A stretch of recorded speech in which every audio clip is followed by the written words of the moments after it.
The moment he stepped into our house, I felt something strange. My heart shouldn't have raced, but it did. He was my husband's best friend. And the way he looked at me, I knew I wasn't imagining it. I wish I had ignored that feeling, because what happened next shattered me. He crossed every boundary and left me in a place I never imagined. How did I fall into this? And how did I let him destroy me? The first time I saw him, my husband introduced him as his best friend. I remember that moment clearly, the way he walked in confidently, shook my husband's hand, and then turned to me with a polite smile. There was nothing unusual about it, yet I felt something. A strange, unexplainable shift in the air. I brushed it off, convincing myself it was just my mind playing tricks on me. After all, he was just a friend of my husband, nothing more. But I had no idea how much his presence would change my life. At first, he was just another guest in our home. My husband would often invite him over, sometimes for dinner, other times just to watch a game or have a few drinks. They had been close for years, and I admired their friendship. But slowly I started noticing things, little things that didn't seem significant on their own, but, when pieced together, formed a pattern. The way he looked at me when he thought no one was watching. The way his voice softened when he spoke to me, different from how he spoke to anyone else. It wasn't just him, I noticed a change in myself too. The way my heart picked up its pace when he was around. The way I became more aware of my presence when he was in the same room. It scared me, but I ignored it. I was married. I loved my husband. I had no reason to entertain these thoughts, but the more I ignored it, the stronger it became. My husband was a good man, but he was always busy. His work consumed most of his time, and even when he was home, he was either on his phone or too tired to talk. Our conversations had become predictable, short, functional, lacking any real connection. I told myself it was normal, that this was what marriage looked like after a few years. But deep down, I missed being seen, being heard, being wanted. And then there was him, his friend. Unlike my husband, he always seemed to notice things. If I changed my hair, he'd mention it. If I looked tired, he'd ask if I was okay. If I laughed at something, he'd watch me a second longer than he should have. Those small moments, though meaningless on the surface, made me feel something I hadn't felt in a long time, seen. He started coming over more often, and every time I felt myself slipping further into something I shouldn't. There were no words spoken about it, no acknowledgement of the tension that lingered between us, but it was there. In the way our hands brushed when I passed him something. In the way he held eye contact a little longer than necessary. In the way my breath hitched when he stood too close. I should have stopped it. One night my husband had gone to bed early. His friend and I were still in the living room, the soft hum of the television filling the silence. We weren't sitting too close, but we weren't far either. And then he spoke.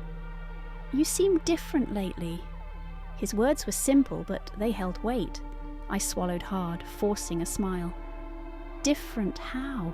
He hesitated, then shrugged. "I don't know, just different." I should have laughed it off, changed the subject, gotten up and left. But I didn't.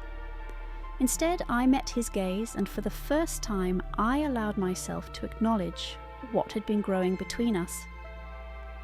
"This is dangerous," a voice inside me warned. "You should stop." But I didn't. It started with something small, something that could have been brushed off as nothing, a touch that lasted a second too long, a glance that held meaning when it shouldn't have, a feeling that I should have ignored. But I didn't. I told myself it was harmless, that I was only imagining things. But deep down, I knew I wasn't. There was an undeniable pull between us, something I couldn't name but felt every time he was near. And then, one evening, he said the words that changed everything. "I think about you more than I should," It was quiet, almost like he didn't mean to say it out loud, but he did. And I heard it, my breath caught in my throat, my heart pounded against my ribs. I should have walked away, pretended I didn't hear him. But instead I looked at him, and in that moment, something shifted. I had been pushing down my own thoughts for so long, convincing myself that what I felt wasn't real. But hearing him say it made it impossible to ignore. I wasn't alone in this. He felt it too. From that day forward, everything changed. We started exchanging glances when no one was looking, brushing past each other in ways that felt deliberate.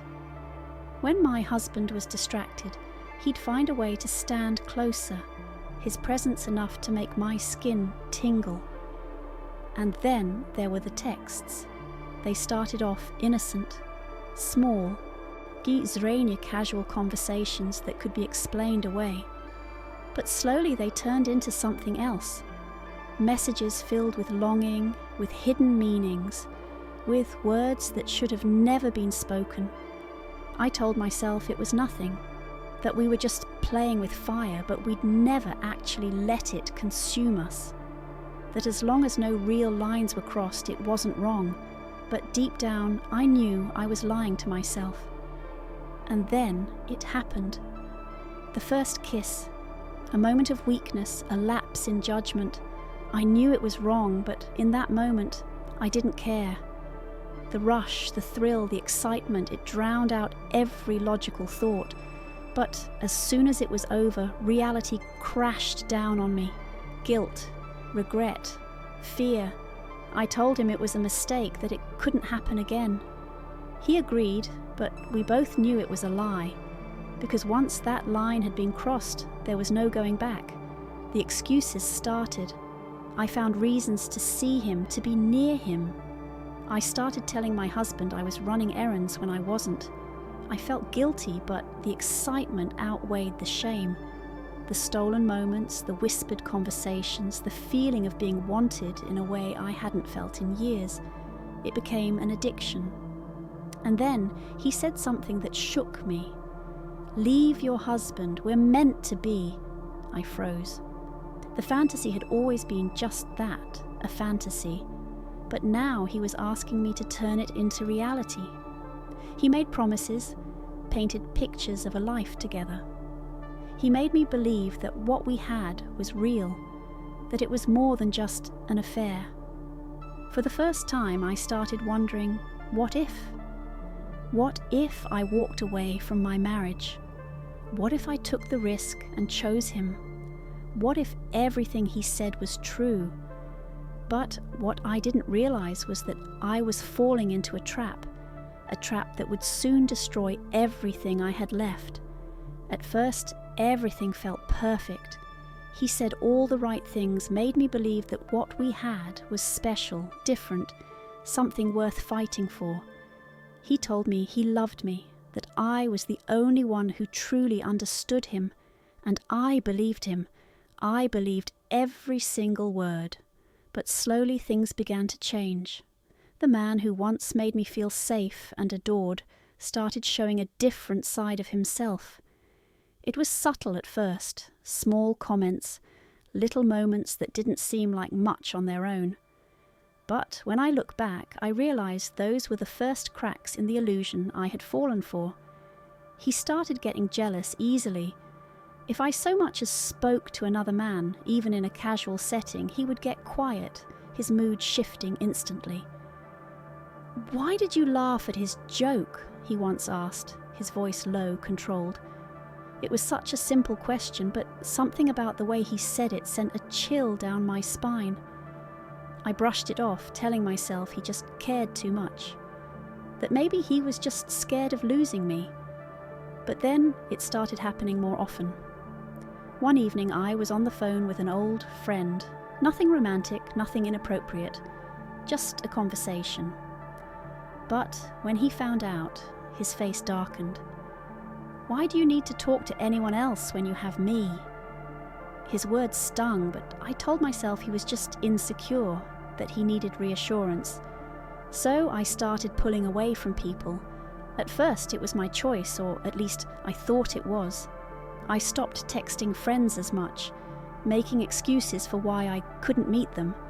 He didn't have to ask me to do it. I did it myself, thinking it would make him happy, thinking it would prove how much I cared.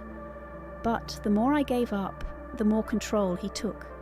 He started making decisions for me, what I should wear, where I should go, who I should talk to. And if I ever questioned it, he'd say, "You love me, don't you? Then why can't you just listen to me?" It was always framed as love, as if controlling me was just his way of protecting me, as if taking away my freedom was a sign of how deeply he cared. And I believed it, until the first time he truly lost his temper. It wasn't physical, at least not yet, but the words were sharp, cutting deep in a way that made me feel small. He accused me of not loving him enough, of not being loyal to him. He told me I was selfish, ungrateful, that after everything he had done for me, I still wasn't giving him what he needed. And I apologized.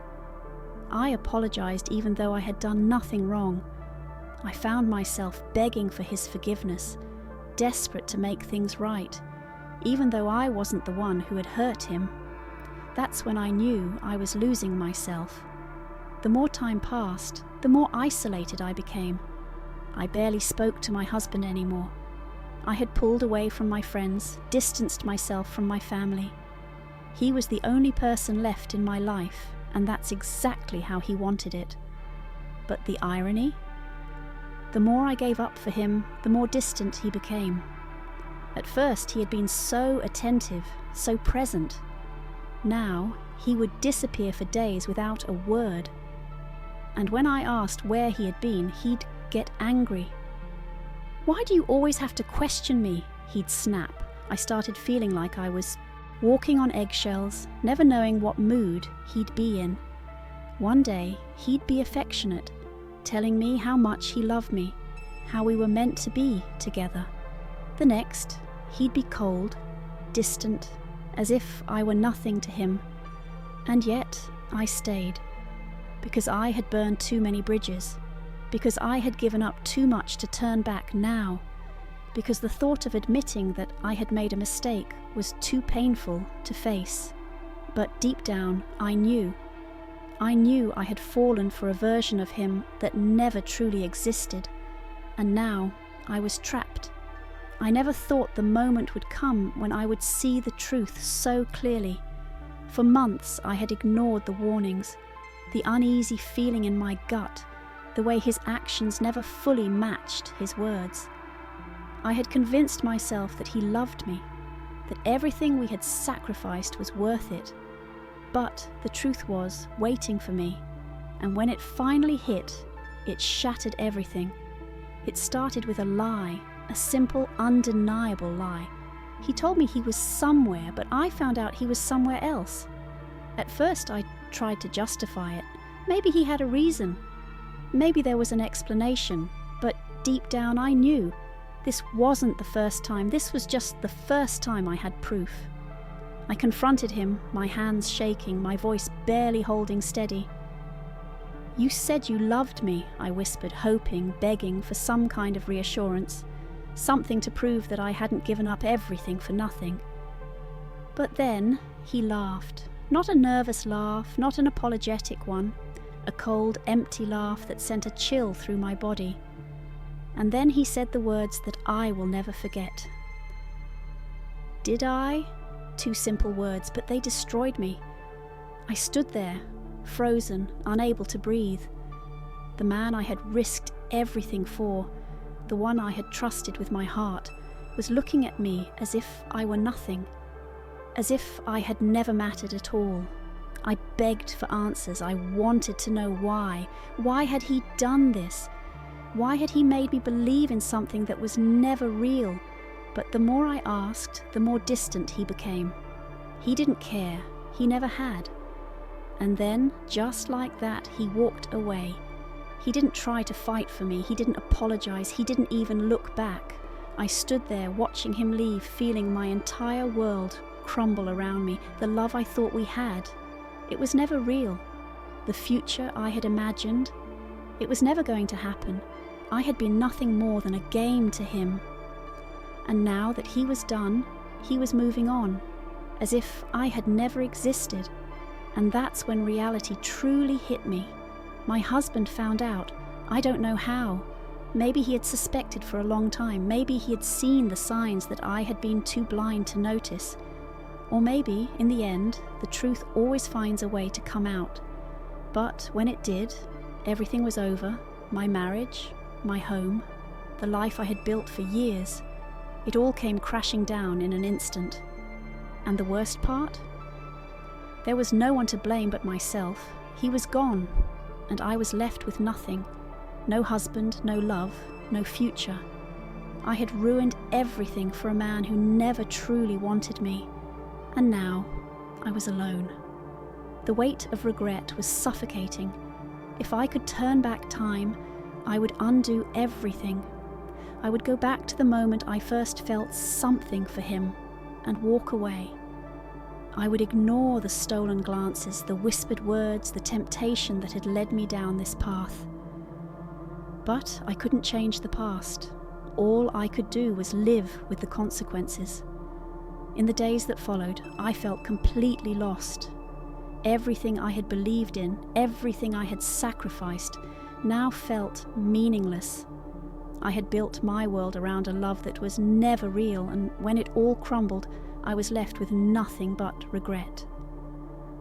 The silence in my life was unbearable, the absence of the man I thought I loved, the destruction of my marriage, and the weight of my choices all settled heavily on me. I kept replaying everything in my mind, trying to understand how I had let myself fall so deeply into something so destructive. How had I ignored all the signs? How had I convinced myself that what we had was worth losing everything else? The truth was, I had been blind. I had mistaken intensity for love, control for care, and manipulation for devotion. The hardest part was facing my husband. The pain in his eyes was something I will never forget. He didn't have to say much. His silence was louder than any words he could have spoken. I had betrayed him. I had broken something that could never be repaired. And the worst part? I had done it for someone who had never truly cared about me. I wanted to apologize, to explain, but what could I say? No words could undo what I had done. No excuse could justify my choices. I had hurt the one person who had always been there for me, and I had done it willingly. That realization was more painful than anything else. For a long time, I carried the weight of my actions like a burden I couldn't escape. Nights felt endless, filled with thoughts of regret and self-hatred. I kept asking myself the same question. Why? Why had I let this happen? Why had I risked everything for someone who didn't deserve me? And why, even after everything, did I still feel the ghost of his presence, the memory of his words, the illusion of a love that had never been real? The truth was hard to accept. Not all love is real. Some people come into our lives not to love us, but to take from us. They take our time, our trust, our emotions, and sometimes even our identity. And when they are done, they leave without looking back, as if none of it ever mattered. He never loved me. That was the hardest truth of all. But maybe the even harder truth was realizing that I hadn't truly loved him either. I had loved the idea of him. I had loved the escape he provided. I had loved the way he made me feel in the beginning, before the manipulation, before the pain. But real love isn't about temporary highs. It isn't about losing yourself just to feel special for a moment.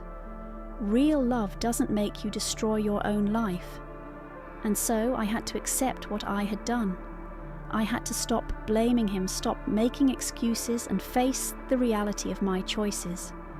He may have manipulated me, but I had allowed it. He may have used me, but I had let him. and now I had to live with that. Healing wasn't easy. There were days when the regret felt overwhelming, when I wished more than anything that I could go back in time and make a different choice. But time doesn't move backward. It only pushes us forward, whether we are ready or not. I had to rebuild, not just my life, but myself. I had to learn how to live with my mistakes without letting them define me. I had to face the people I had hurt, take responsibility, and try, however possible, to make amends. Some wounds don't heal, but acknowledgement is the first step toward redemption. To anyone listening to my story, I just want to say this. If someone makes you feel special while destroying your life, run. Real love doesn't require secrecy, doesn't make you lose yourself, and doesn't force you to break everything that matters to you. I thought I had found love, but in the end, I had only lost myself. If you've ever been in a situation like this, know that you are not alone. It's easy to fall into something that feels intoxicating, to mistake excitement for something deeper. But love isn't about highs and lows. It's about consistency, respect, and honesty. And if you have to sacrifice everything for it, then it isn't love at all. If this story resonated with you, share your thoughts in the comments. Let's learn from each other, grow together, and remind ourselves that true love is never built on lies.